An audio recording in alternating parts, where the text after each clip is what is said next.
الرحیم۔ السلام علیکم۔ قرب قرآن سے آسمہ فروخ آپ سے مخاطب ہے۔ ہمارا آج کا موضوع ہے سورۃ الانشقاق۔ سورۃ الانشقاق میں روز قیامت کا ذکر آیا ہے کہ جس روز آسمان پھٹ جائے گا اور اپنے رب کے حکم کی تعمیل کرے گا۔ ہر چیز اللہ کے حکم کی پابند ہے، ہر چیز ایک خاص مدت کے لیے پیدا کی گئی ہے۔ ایک خاص مدت پوری ہونے پر ہر چیز کو فنا ہو جانا ہے، خواہ وہ کچھ بھی ہو۔ جیسا کہ بتایا گیا ہے ترجمہ، ہر چیز فنا ہونے والی ہے، صرف تیرے رب کی عظمت والی ذات باقی رہنے والی ہے۔ تو جس طرح انسانوں کے لیے موت ہے، اسی طرح ہر مخلوق کے لیے موت ہے۔ کسی کی بھی موجودگی اس کی وجہ سے نہیں، اللہ کے حکم سے ہے۔ آسمان بھی اس کی مخلوق ہے۔ جب آگے قسم ہے شفق کی اور رات کی، اور جو کچھ وہ سمیٹ لیتی ہے۔ رات کی مثال کھال کی سی ہے، کھال کی طرح سارا جسم اپنے اندر سمیٹ لیتی ہے۔ جس طرح سارے اعضاء سمٹ کر کھال میں چھپ جاتے ہیں، اسی طرح شفق اور شفق کے بعد رات کا وقت۔ رات عجیب سکون آور چیز ہے، کسی گود کی طرح ہر ایک کو سکون دیتی ہے۔ رات میں نیند لے کر اگلی صبح کی مشقت آسان ہو جاتی ہے۔ رات میں بھی ماں کے آغوش کی طرح سکون پایا جاتا ہے۔ پھر چاند کی قسم کھائی ہے کہ وہ پورا ہو جاتا ہے۔ پہلی کا ہلکا سا چاند 14ویں کو پورا ہو جاتا ہے اور پھر گھٹنا شروع ہو جاتا ہے۔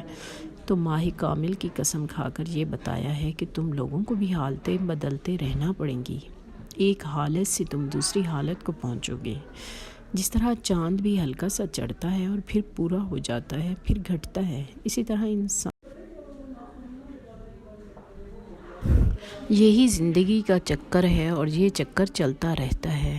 ایک سبق شفق، رات اور چاند سے ہمیں یہ بھی ملتا ہے کہ جس طرح ان کی حالت بدلتی رہتی ہے، اسی طرح انسان بھی ایک حالت سے دوسری حالت اور ایک دور سے دوسرے دور میں گزرتا چلا جاتا ہے۔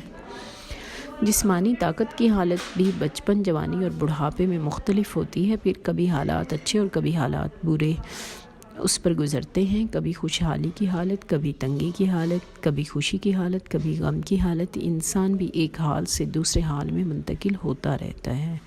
پھر ایک نسل سے دوسری نسل میں بھی اس کی وراثت منتقل ہوتی رہتی ہے۔ تو اتنی واضح نشانیاں بتا کر، اتنے واضح دلائل دیکھ کر پھر کیا ہو گیا کہ یہ لوگ ایمان نہیں لاتے، اور کیوں یہ اس رب کے آگے جھک نہیں جاتے جو اتنا عظیم، قادر اور مہربان ہے؟ کیوں اس کے حضور سجدہ نہیں کرتے، بلکہ یہ منکرین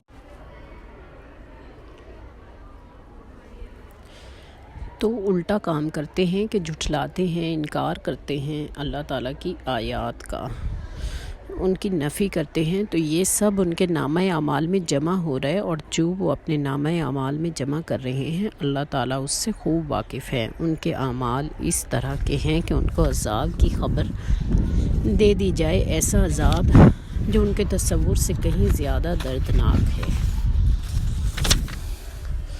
جو لوگ ایمان لائے اور جنہوں نے نیک عمل کیے، ان کے لیے بڑا اجر ہے، ایسا اجر جو کبھی ختم ہونے والا نہیں۔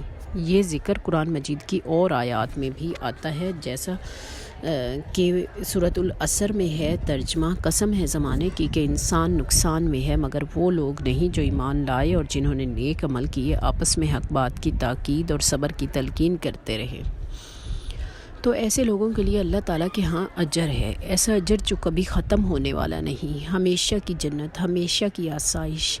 اے اللہ، اے رحمان، اے رحیم، ہمیں بھی ایسے گروہ میں شامل فرمانا۔ اور اے اللہ، بے شک ہم تیرے ہی بندے ہیں، تجھے سے مانگتے ہیں اور یقین رکھتے ہیں کہ تو ہمیں خالی ہاتھ لوٹانے والا نہیں۔ اے اللہ، ہمیں اپنے ہاں کامیاب لوگوں میں سے بنانا۔